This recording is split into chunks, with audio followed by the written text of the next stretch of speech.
Hi friends, welcome. In today's video I'm going to be showing you how to piece a 4-patch quilt block, and I'm also going to show you how to mark the blocks for hand piecing. We decided a couple of weeks ago to do a quilt-along over in my group on Facebook, down a country lane there also, and so this is one of the videos in that series, and I'll link the other videos below if you're interested in going and watching those. And if you're new to quilting, you'll probably want to, to watch some of those and check them out. So anyway, I've already got my blocks cut here. These are 4.5-inch quilt blocks, and when they're finished, they're going to measure 4 inches. Okay, so let's go ahead and get started, and I'll show you what to do. You are going to need a pencil. You're going to need a ruler, and this is an acrylic ruler, and you can use something a little bit bigger than this if you want to. Just, something manageable is all you're going to need to measure around your quilt block and mark your pieces. And if you don't have the acrylic ruler, you can use a seam gauge, and I'll show you how to use that too. You're going to need some thread snips, you're going to need some pins, and you can use a thimble if you want to. I don't usually use one for the hand piecing, but I use my hands a lot, and my hands are pretty tough. I never wear gloves when I work outside or whatever, so I'm toughened up pretty good over the years. But anyway, by all means, use a thimble if you need to for this as well.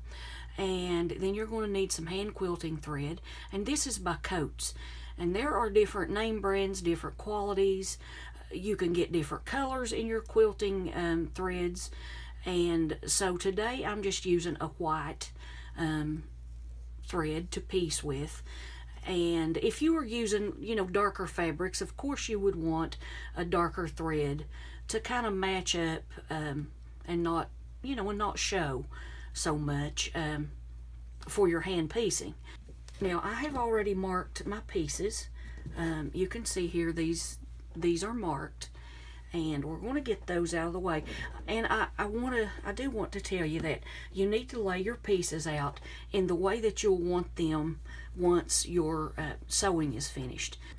So let's go ahead and get this one out of the way. Now go ahead and get that out of the way. Now on this piece, as I said, I've already marked, and on your ruler you're going to have some yellow lines, and these are your 1/4 inch marks. Now on your ruler they might be a different color, but you need to find your 1/4 inch mark, and on mine it is this first mark right here. Okay, and so you are going to take your ruler and you are going to lay that 1/4 inch line right against this cut edge, just like that, and you're going to line it up all the way down, and you're going to make your mark. Then you would turn your piece, do another mark, and do that all the way around. Now if you do not have the acrylic ruler, you can use the seam gauge, and you can move this little slider piece wherever you want on this ruler, and we're going to move it down here to the 1/4 inch mark right there. And then you are going to lay your this little red piece right here right against the outside of your fabric, just like that, and you would put a little mark here, and then you would come on down and you would put another mark here in the center, and then you would move on down to this end and put a mark there. Then you would use the straight edge of your ruler, your seam gauge, and line up the marks that you just made and mark your quilt piece, and you would do that all the way around. This just takes a lot longer. Now you're going to line your blocks up, and as I said, make sure that it's turned the way you want it if you have a directional fabric. Okay, now let's put a couple of pins in here.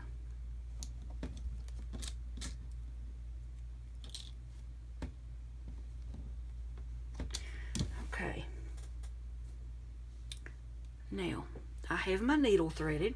As I said, it's the applique needle, the John James size 10, and I'm going to show you how to do a quilter's knot. Maybe you can see this a little bit better.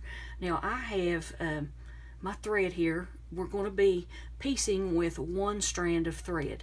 So you can see here one of the thread tails is short and this one extends down longer. And to make a quilter's knot, you want to point the tail of the thread toward the needle. Okay? And then you're going to come in here and catch the thread between your thumb and your finger and the needle like that. And you're going to wrap 1, 2, 3, 4 times, and then you're going to catch that thread, just hold right there where you have wrapped, and push your needle through there and bring it all the way down until you feel that knot form in between your fingers. And so there is the knot, and that's called a quilter's knot. Now trim this off to about 1/4 of an inch from the knot, and you're ready to start stitching your block up. Now when you fold your quilt piece over the other one here, we're not going to stitch up here. Remember that we're going to stitch over here. So you want to turn this around. So you just want to be careful of that. Okay, now you want to get everything lined up like that, and then you just want to put a couple of pins in here.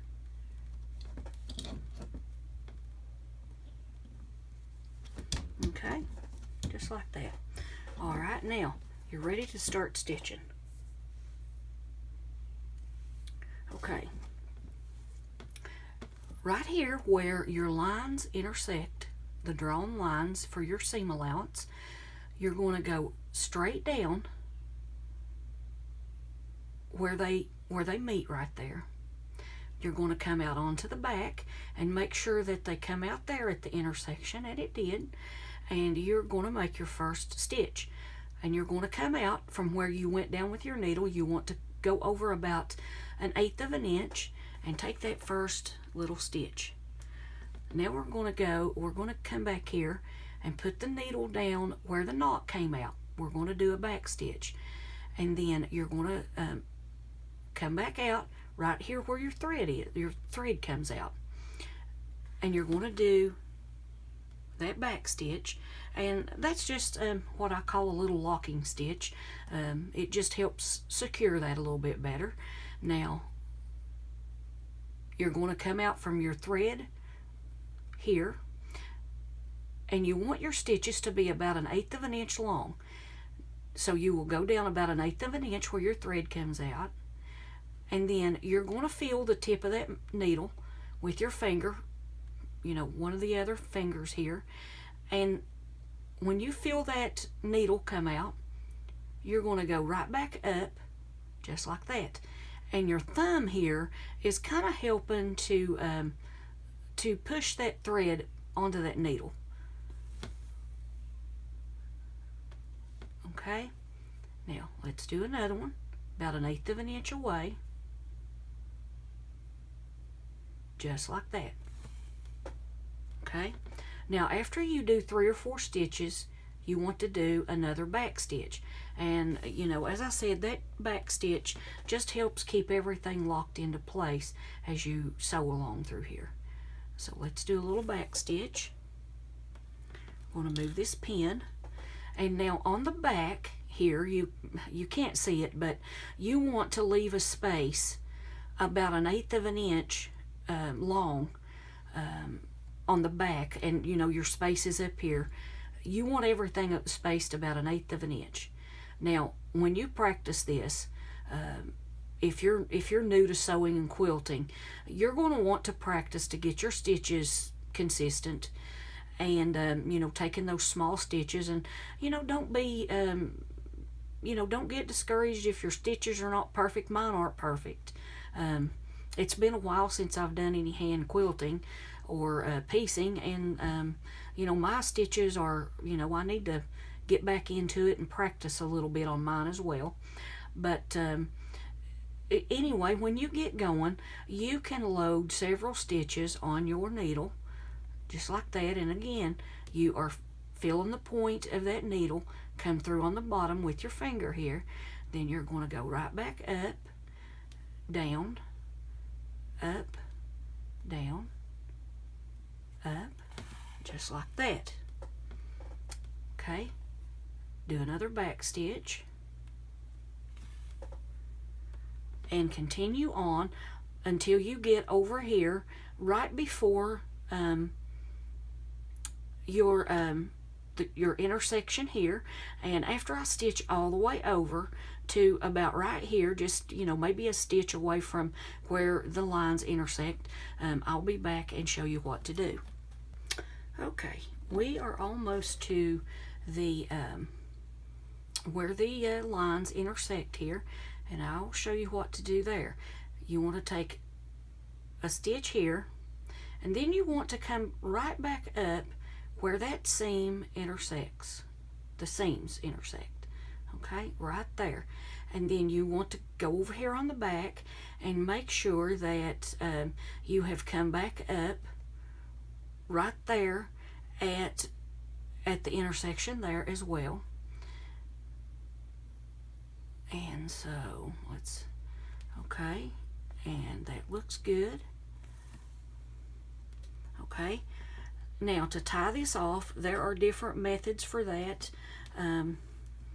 but I'll show you what I like to do. Make a loop, and you want to take a little tiny stitch right there where your thread came out, and then you just want to pull that, just pull that snug. Okay, now where you have that little back stitch there, you're going to go right under that thread, and you're going to do it again, just like that. Okay, so there is your knot, and then you're just going to cut your thread about 1/4 of an inch away, like that. And there is your first section of your quilt block put together. We'll just finger press here a little bit, and there you go. Now, when I get these two pieces sewn together just like this one, I will come back and I will show you what to do next. Okay, now we have both of our sections of our quilt block put together. Now we're going to sew it all together. So you're going to flip this over this way. And you're going to come in here, and you want your seams, you'll notice here, this seam is pointing this way. Okay, now you want this seam to point that way. Okay, now you're just going to bring this over just like that, and right here where your seams meet, just like that, you are going to butt these seams up right here, just like that. You're going to butt those right up against each other, and that is called nesting your seams. Okay, then you want to, you can feel that there with your finger and your thumb, that they're right up against each other, and that's exactly what you want, because that helps you get that really sharp point that you're looking for when your quilt block is finished. And so let's go ahead on this one. I am going to put a pin here, and then we're going to put a pin over here. Okay, and then finish lining your block up, your pieces, like that. Okay, and then put another pin over here, and then you're ready to start stitching again. And we are just going to do the same thing we're going to make that quilter's knot. And then we're going to get going here. Cut that tail off to about 1/4 inch past the knot. Okay, and then we're just going to sew down through here, come in here at the intersection of your marks here, and you're going to go down, come out at the intersection back here, and then you're going to stitch in the same way. Do your little back stitch or your locking stitch, I like to say, and then just keep on going until you get over here where your seams come together, and I'll show you what to do when you get over there. And don't forget to do your back stitch every 3 or 4 stitches. Okay, so whenever I get over to getting ready to sew where the seams come together here, I'll be back. Okay, I want to show you what to do here at the seams that go up and down this way. You're going to sew over here just like that.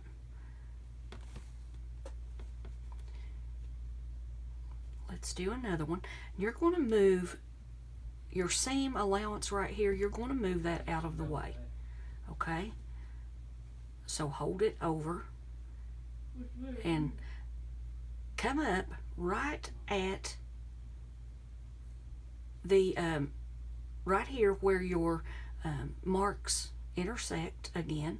Come up right there, then do a little back stitch right there. Okay, now go right back down through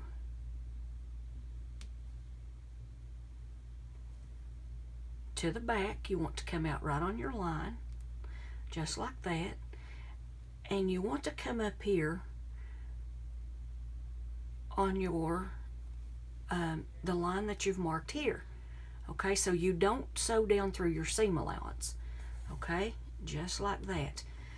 Now here you're going to just move those seam allowances out of the way, and you're going to come back here and do a little back stitch right there, right up against, not through the seam allowance, but right up against it. You can kind of feel that with your fingers and with the needle, and you're going to do a little back stitch.